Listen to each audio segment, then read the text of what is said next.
Hi, David again from concertblogger.com.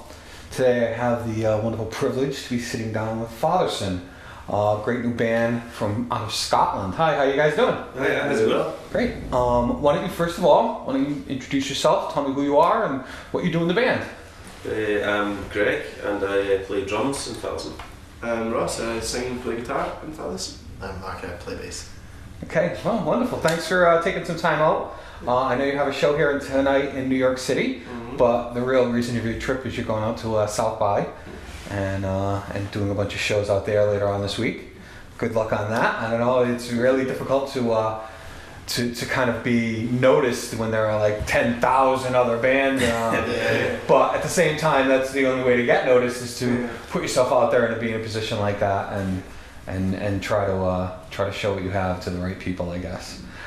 First of all, let's start out by telling me about your youth and how you got together and how you got into music in the first place. Was there a lot of music in your family, or were you exposed to music at a young age, or how did that all come about? How did you decide that music was for you? I think the kind of nice thing is this is our first band that we started playing, the three of us, when we were like 13, 14 years old. Really? Oh, you've been together for that long? Yeah, That's awesome. Well, not that long, not that you're really old. Coming on 40 years.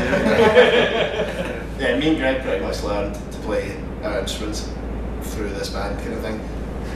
Like we all started and Greg could barely play drums and I didn't even have a bass. Really? Oh, awesome. Ross kind of knew what he was doing and then it's kind of just grown from there. Okay. Yeah, it's been a lot of fun, like being able to kind of dip in and out of just growing up together. And having the same guys and you get that cohesion and that. Build a family around it. Exactly. Just goes from there. And you seem to have come a pretty long way since your humble beginnings of not knowing what the heck you were doing. I'd like to think so. Still don't really know what we're doing, but we're here again. Yeah, absolutely. I've seen some of your videos and I've seen like the amount of people that you've drawing to some of your shows and stuff. It's just amazing. You have really getting, to think that, hey, we're just some little kids and trying to figure out this thing, and all of a sudden now you're here and who knows where you're going. Yeah, it's nice. Now it's take over America. We've already taken over Scotland. It's like, okay, for today Scotland, tomorrow the world. So, do you have a couple of EPs, and you just had an LP last year that you came out with? LP came out. Yeah, last year the LP came out. So we had 2 EPs up to running with that, and then the album came out last year. What is like your music process like? How do you write a song? How do you get everybody's part together? Is it something that you do together? Does one guy do you take the lead because you're the singer with the lyrics? And I suppose I can start the process off and come with ideas and go, I want to try this and try that. But it's sort of it changes as you grow. Yeah, there's kind of a few different ways. There'll be some songs that you come with that are pretty much the full thing, just sitting there, that we like add on top of, and then we recently have just been doing a lot of writing just kind of in a room. That's kind of the best. It used to be in like a bedroom in our parents' house, and then in a room in Glasgow, just getting together and just kind of jamming, and just seeing what comes out of that. Yeah, just like songs that come out from anything really. Like a couple of them was like half an hour, and then just playing, and then that's a finished song, and then once it was worked on for much longer than that. Cool. They say that the Beatles had a songwriting contest once between John and Paul, and that within an hour they had written 7 songs between them that ended up becoming #1 hits. Literally within an hour. Wow. It was just a contest to throw together and whatever, and it just shows what it's like, that when you have a certain connection between people, that you know what the other person's doing, you know how to make it work when you know when you know. Yeah, it's quite easy. We can sit in a rehearsal room for 3 hours and not say a word to each other, but still go through songs and come up with ideas that can wait, just because we've been playing together for so long. I don't know what's going to happen. One of the things I notice is that, especially bands that have been together a long time, when they're on stage and whatever, it's almost like there is no reason to talk because they are communicating with the music. Yeah. You hit a certain note a certain way, you do something a certain way with your body and on stage, and the rest of the guys know what you mean by that. Yeah. And it develops over time, and you see it especially with bands that have been together for a long time. And I think that's a real strength of a band, to be able to do that without having to stop and explain things and we're gonna bring the bassist into this because he doesn't know about that and whatever. So who would you say some of your influences were? I think of music from a very American point of view, and the things that we're exposed to, top 40 radio and stuff. I'm sure that's different in Scotland and stuff. And what kind of music has influenced you guys? It's quite a lot of stuff. I think when we started off as a band, Biffy Clyro, they're huge in the UK. I don't think they're massive. Who is it? Biffy Clyro. Oh, okay, yeah, Billy Clyro, yeah. They're from the same time as us, so we can listen to them a lot growing up, and then you've got quite a few different kind of songwriting influences and stuff. It just, as you get older, you find new people and you go, I totally love that. So like, you'd never think of it to listen to it, but like System of a Down and bands like that, totally, I fell in love with all that when I was younger.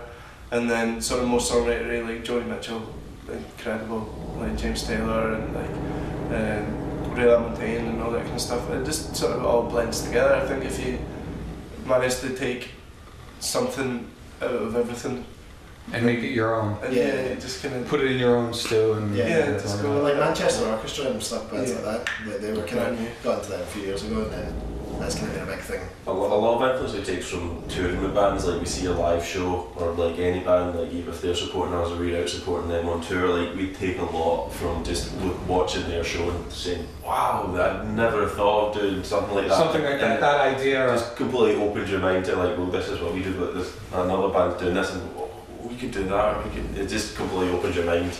Exactly, it's like, there's a saying that great artists are nothing more than great interpreters. So you take, basically it's just stealing someone else's idea and interpreting it your own way and putting your own little spin on it. There aren't very many completely organic, not anyone else's idea. You can't help, especially in such a connected world nowadays, but to be influenced by other people's music, other people's art, whatever you happen to be doing. Because you're exposed to it so much more than you were before. I mean, even when I was a kid, it was the newspaper. You had this thing that they printed out and you read, and it's just not like that anymore. That's what it's there for. Exactly, You know exactly. I mean? If you take something from someone else, then you hope someone's going to take something from you and go do, Exactly. But it's kind of like, it's all that sort of, there's only so many chords, so how can you write a new song? Exactly. There's a thing that I guess a band just got sued by Marvin Gaye's estate about something, and so you kind of run into a little bit of a where's the line? Where's the line of paying homage to and ripping off? And as far as I'm concerned, like you say, once it's out there, once you've made it and done it, if somebody else takes that and makes something else out of it, God bless them, Yeah, I think it's with us. It's never been a very conscious thing. Like even when we get asked about influences and stuff, we're never always totally sure what to say because we didn't really start the band going, we want to sound like. Yeah, you start especially because you started so young. Yeah, it's just kind of. I don't think there's any other type of music we can make. It's just it's music that happens when we're. This is what we know, exactly. Yeah, this is what we how we know what to do, what we know how to do. It's all we know how to do. Exactly. So you're going to South by. Have you been there before? Have you done that before? It's going to be a scene. It's at least one thing. It's going to be a lot warmer and a lot drier than where you've been recently. Yeah. It's they say it's a little hectic, but hectic in a good way. Yeah. I'm excited. I'm really excited for what it's going to be. So you have a little warm-up show here in New York, and then you have a bunch of shows there. Any other plans for any of the shows, or is it back home after that? Straight home just after. We've got like 5 shows at South by, and then we've got to go back home. We've got a couple of shows in the UK, and then go to Germany. Oh really? Oh cool. Yeah, cool. So get out quite busy. Worldwide, baby, going worldwide. Well, that's exactly. There was a time not too long ago where the only way to go worldwide is to get a big, huge record deal with a big, huge label. And it's not like that anymore. They say it's almost like a do-it-yourself world, but I think, and especially here in the Brooklyn music scene, I have a lot of friends and stuff in the Brooklyn scene, I see it more as a do-it-together type of thing where you kind of get on, like you said, you get on a band, on a bill with another band, and you're taking something from them. Well, you're doing it together. You know, you're helping them out, they're helping you out. Maybe they need an extra snare drum this week because something happened on the way, or whatever. Hey, here's mine. You take mine. I'll take yours next time. Whatever. Well, I've got someone's guitar that I met this morning. Really? Oh, that's awesome. That's awesome. Like it's. Yeah, to build a community around it. Yeah, exactly. You know, it's that interconnective thing of it. I think one of the biggest things about the new technologies that are out there is it really brings people closer together. As far as just human beings go, you know, it's not anymore. There's no more of, oh, you're a German, you're an Italian, you're whatever. You're a human being, and you're talking to me instantly on my phone. You're talking to me instantly on my computer. And you get to know who other people are, and all of a sudden when you take that veil of secrecy away, you get to know a little bit more about the world, I think. So so after that, what are your plans for 2015? What are your plans coming up? You got a few shows and stuff. Do you have any recording plans or anything of that nature? Yeah, I think we've got festivals all throughout the summer, and then just been writing lots of stuff and kind of getting the follow-up to this album kind of ready. We're just going to be working on that throughout the year, and then hopefully looking into getting the studio booked out soon to get the thing recorded at some point this year. But no, it's not. We haven't confirmed exactly when we're going to do it. Just wait until we're. Yeah, wait until the time kind of comes to play it by ear. Play it as it comes along. You know. Hey man, we're dealing with South by right now. I'm lucky if I'm going to be able to get home.